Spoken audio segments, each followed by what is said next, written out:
Hola, el objetivo de este vídeo es acercarnos al significado de la denuncia y de la querella en el proceso penal, y también de comprender las diferencias fundamentales entre ellas.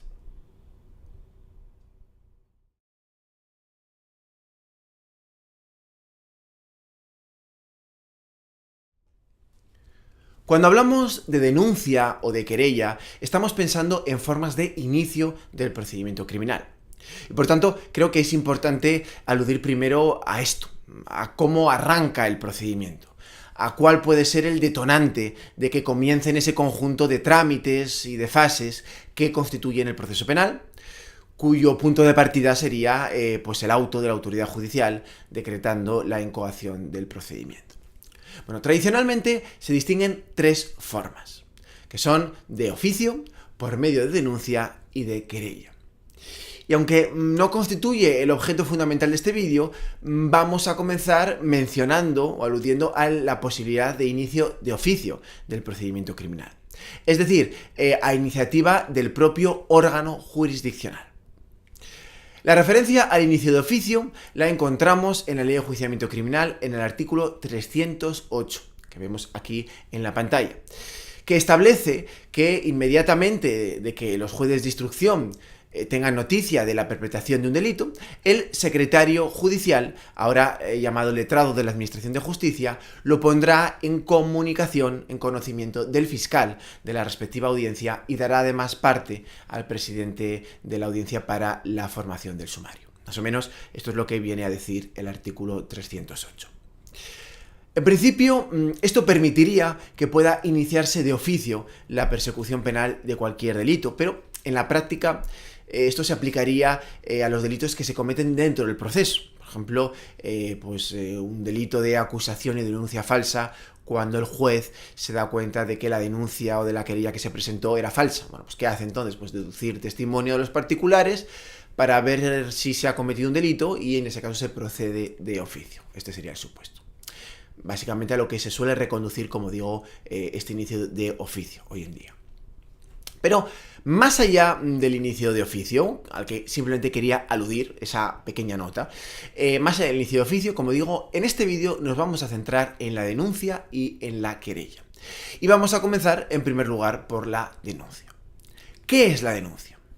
La denuncia es una declaración por la que una persona comunica o pone en conocimiento de una autoridad pues unos hechos que a su juicio pueden ser constitutivos de delito. O sea que es simplemente una declaración de cierta información que puede ser relevante a efectos penales. Puede serlo. Y nada más. Nada más. Las denuncias pueden presentarse ante cualquier juzgado, como el juzgado de instrucción con funciones de guardia, suele ser habitual, el juzgado de guardia, pero cualquier juzgado, ante el Ministerio Fiscal o, lo más habitual probablemente, ante la policía. Quizás es lo más habitual que los particulares denuncien en las comisarías de las fuerzas y cuerpos de seguridad, pues desde la Guardia Civil, la Policía Nacional o las policías autonómicas. Lo más común, como digo. Otra cuestión a la que la Ley de Enjuiciamiento Criminal dedica bastantes artículos es a la obligación o no obligación de denunciar. Y por eso vamos a referirnos a esta posibilidad, sobre si es o no obligatorio denunciar.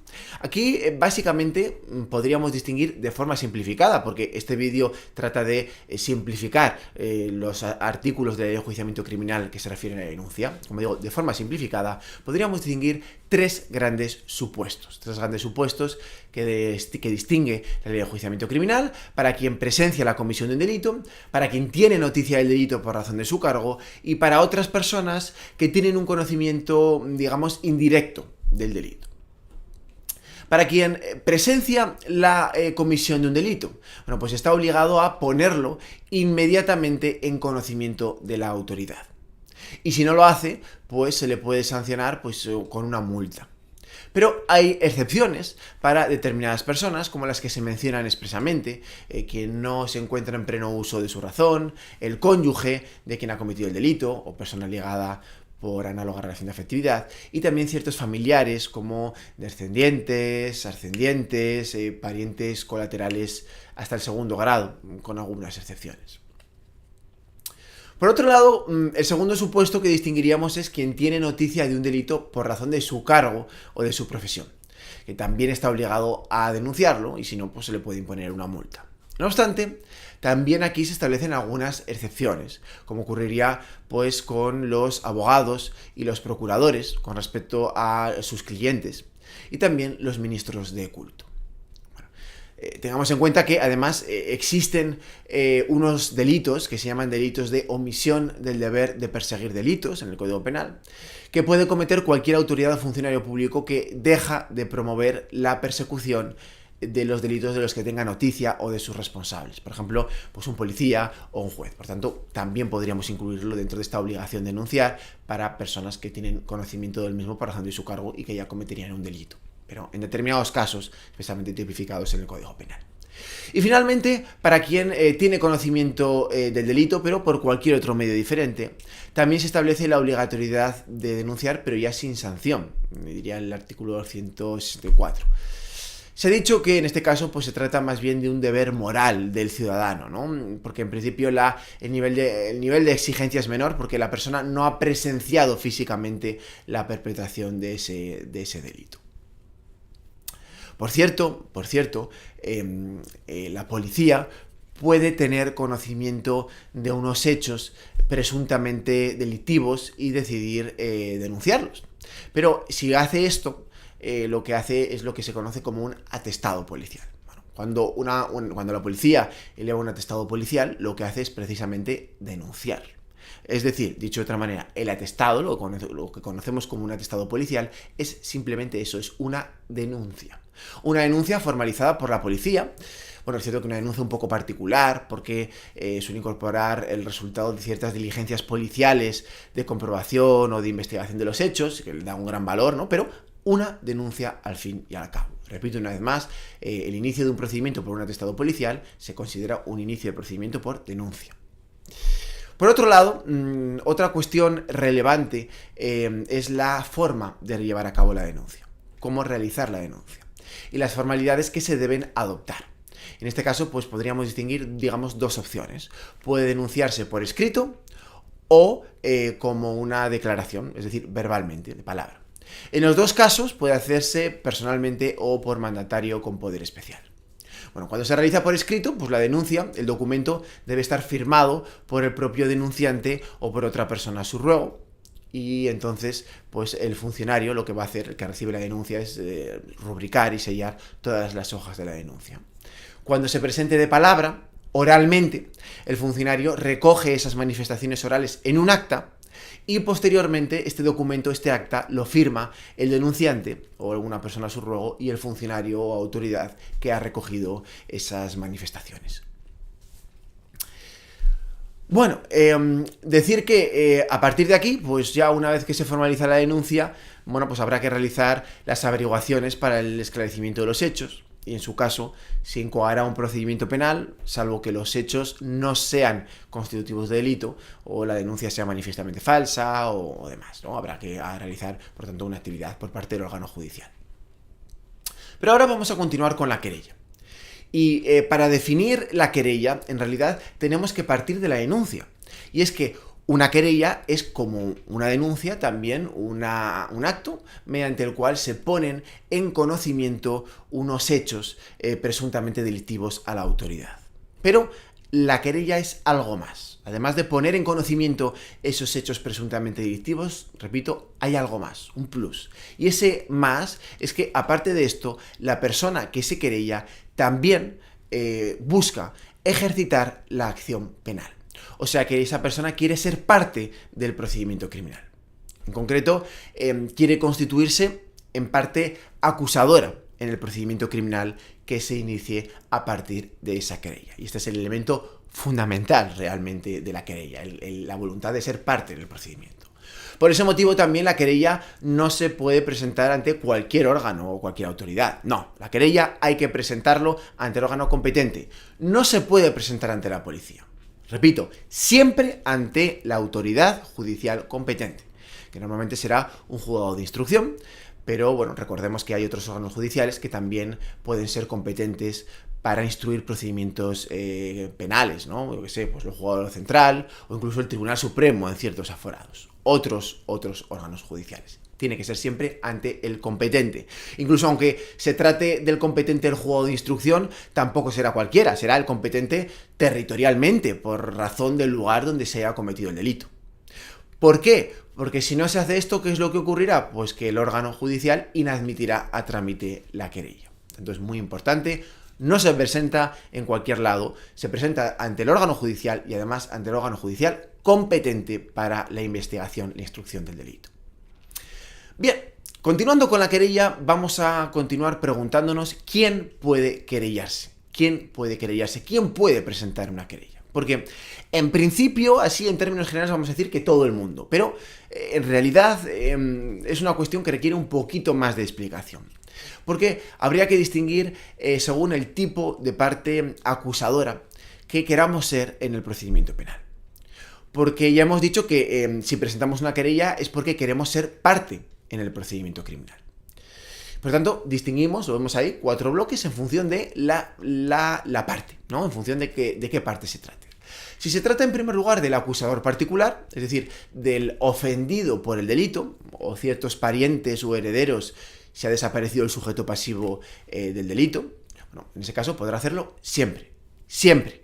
Podrá querellarse, me refiero, siempre, con independencia de su nacionalidad o de otras cuestiones. Siempre que sea la persona ofendida en un sentido amplio, como digo, como acusador particular, digamos, para entendernos, aunque no sea técnicamente correcto, pero para entendernos, la víctima del delito.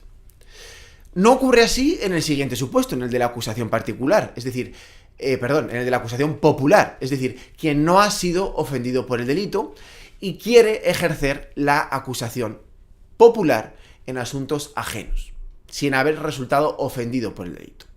Aquí es un poco más complicado porque esta posibilidad solamente se reconoce a los ciudadanos españoles.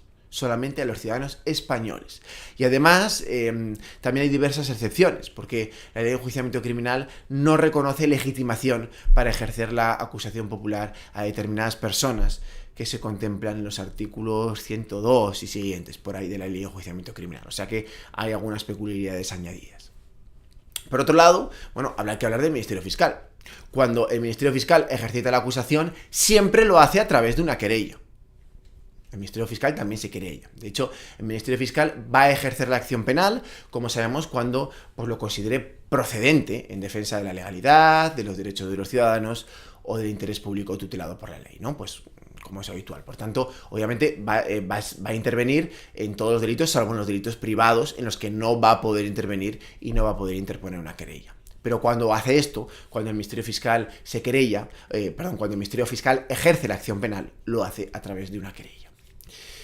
Y es que precisamente en los delitos de injurias y calumnias contra particulares, la única forma de ejercer la acción penal y de iniciar el procedimiento es mediante una querella. Esta es la figura del acusador privado. Aquí ya no vale denuncia. Es decir, es necesario que sea a través de una querella. Por tanto, la querella va a ser fundamental también para iniciar el procedimiento criminal en estos delitos privados, donde tenemos aquí la figura del acusador privado. Bueno, además de todo esto, que lo hemos resuelto rápidamente, hay que también mencionar una cuestión importante que es la presentación de la fianza, ¿no? La fianza pues es una cantidad de dinero pues, cuyo depósito se puede exigir para poder presentar una querella. Aunque se define como una regla general la fianza, lo cierto es que alude fundamentalmente la fianza al ejercicio de la acción popular. Y bueno, es decir, que el acusador particular no tendría que presentar una fianza, ni el Ministerio Fiscal obviamente, sino que sería el acusador popular. Y además con una serie de excepciones en las que ahora tampoco vamos a entrar. Pero esto sería, digamos, a grandes rasgos la fianza. Todavía no hemos terminado con la querella y hay una cuestión también muy importante a la que creo que hay que hacer referencia y es la de los requisitos formales que se exigen para su presentación. Estos requisitos formales se recogen en el artículo 277 de la Ley de Enjuiciamiento Criminal. Este precepto indica que la querella debe presentarse en primer lugar con abogado y con procurador. Además, también se establecen unos requisitos formales que debe contener el documento escrito de la querella, que vemos aquí aparecer en la pantalla. Y esos requisitos, pues bueno, son muy sencillos, tampoco requieren especial explicación, ¿verdad? Pues el juzgado o tribunal al que se presente la querella, que tiene que ser, ya lo he dicho antes, el competente para instruir el delito. También debe figurar los datos sobre de quién se presenta la querella, es decir, del querellante, nombre, apellidos, domicilio del querellante, de la persona que se querella. Lo mismo habría que hacer en relación con el querellado, con la persona frente a la cual se dirige la querella. Y si no se conocen estos datos, pues los que se conozcan, que pueden servir para averiguar quién es la persona querellada. También, muy importante, lógicamente, la relación de los hechos que presuntamente son delictivos, son constitutivos de delito, el lugar, la fecha, día, hora en la que se han realizado, si se conocen estos datos, porque estos datos son los que van a investigarse, los hechos, para saber luego si son o no constitutivos de delito. También se van a expresar las diligencias judiciales o los actos de investigación que se propone al órgano judicial para que se practiquen, es decir, para comprobar el delito y averiguar las circunstancias relevantes como parte de la fase de instrucción cuando se inicie oficialmente, formalmente. La petición formal y final de que se admita la querella, se practiquen las diligencias y en su caso, pues si es necesario también, si se considera oportuno, se detenga a la persona o se le aplique algún tipo de medida cautelar. Y por último, pues ya tendríamos la firma del procurador o del querellante o la persona a su ruego. Estos son los requisitos que menciona la Ley de Enjuiciamiento Criminal, que son requisitos formales, como he dicho, que deben cumplirse si la persona presenta la querella, es decir, si quiere que se admita la querella. Si no se cumplen estos requisitos, ¿qué pasará? Pues que el órgano judicial acordará la inadmisión de la querella. Otra cosa ya distinta va a ser si se inicia o no el procedimiento penal, desde luego, porque eso requiere ya una resolución del instructor, un auto.